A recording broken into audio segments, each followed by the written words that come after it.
ambako wapiganaji wa kundi la waasi la ADF lenye mafungamano na kundi la kigaidi linalojiita Dola la Kiislamu IS wamekishambulia kijiji kimoja mashariki mwa Kongo na kusababisha mauaji ya watu 9 huku wengine wengi wakijeruhiwa. Kando na hayo, waasi wa M23 wameendelea kuzishambulia hospitali na miundombinu mingine katika vita vyake inavyoviendeleza na wanajeshi wa serikali ya Kongo. Amina Abubakar anao mkusanyiko wa taarifa zaidi.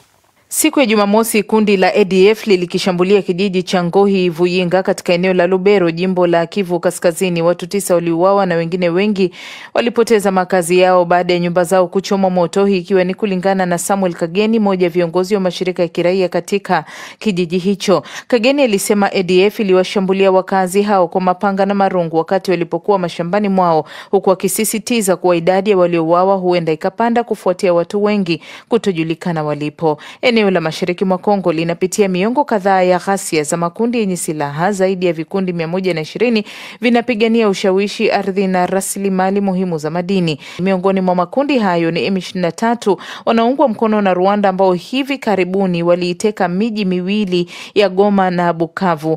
Ghasia nchini humo zimesababisha karibu watu milioni 7 kuyakimbia makazi yao na kuifanya hali hiyo kuwa moja ya migogoro mibaya ya kibinadamu kuwahi kushuhudiwa.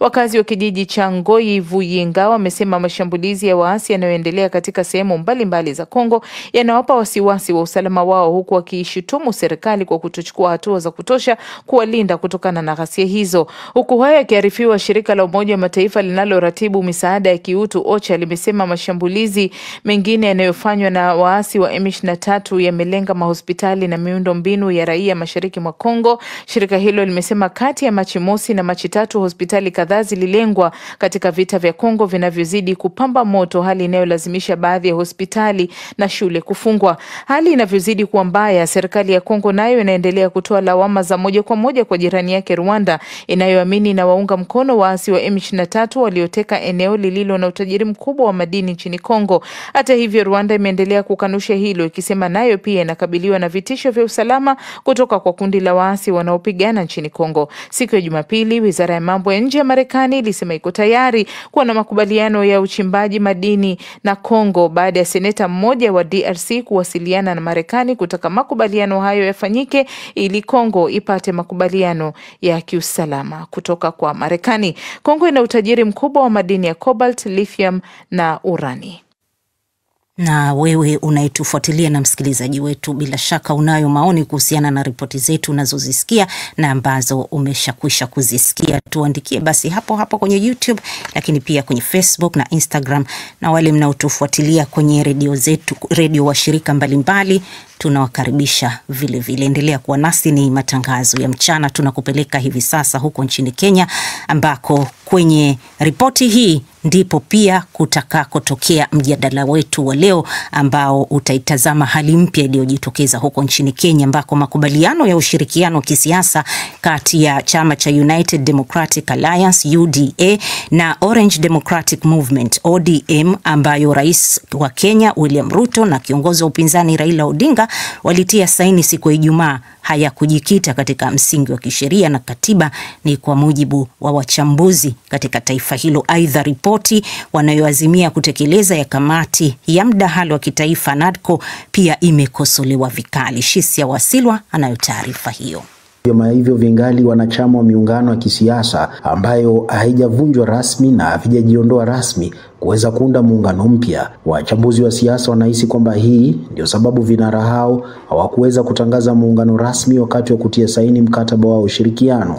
Hata hivyo, wananchi wanasema utekelezaji wa aliyomo unaweza kuishia katika kuundwa kwa muungano ambao utaendelea kuleta utulivu nchini katika miaka ijayo. ODM ni chama tanzu cha muungano wa Azimio la Umoja wa Kenya na UDA ni mwanachama wa muungano utawala wa Kenya Kwanza. Mikataba ya miungano hiyo miwili imepelekwa kwa msajili wa vyama. Je, wananchi wanayapi kusema kuhusu muungano huo? Jina langu ni Ken Tarus. Kwa maoni yangu mimi nimefurahia sana hiyo kuungana kwa hawa. Kila mtu anakaribishwa. Nyanza, Western, Central, Rift Valley, lakini Central msikuja na ule mtu mwenye alikuwa ametuharibia. Mimi naitwa Peter Kimngetich Maritim.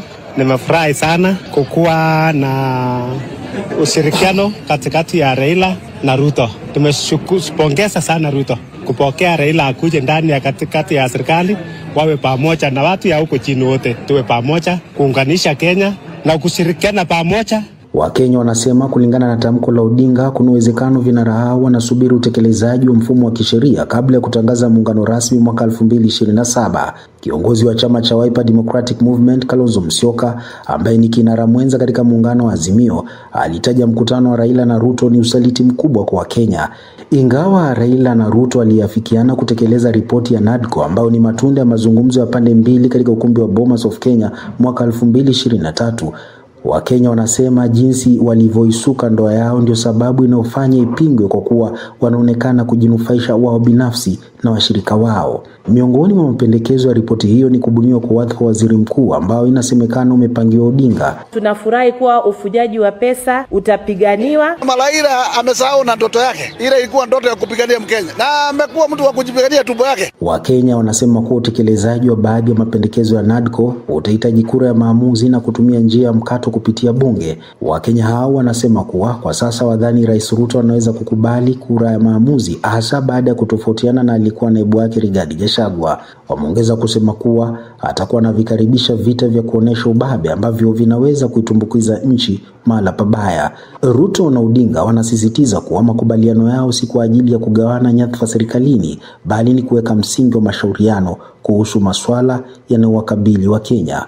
Shisia Wasilwa, DW, Nairobi.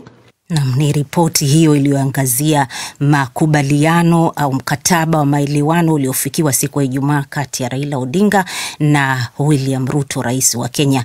Umemsikia hapo raia mmoja wa Kenya anasema Raila Odinga amesahau kile alichokuwa anakipigania, yani maslahi ya Wakenya. Wakati mwingine siasa za Kenya unaweza kujiuliza, je, wanasiasa wanapigania kweli maslahi ya raia au wanapigania maslahi yao? Lakini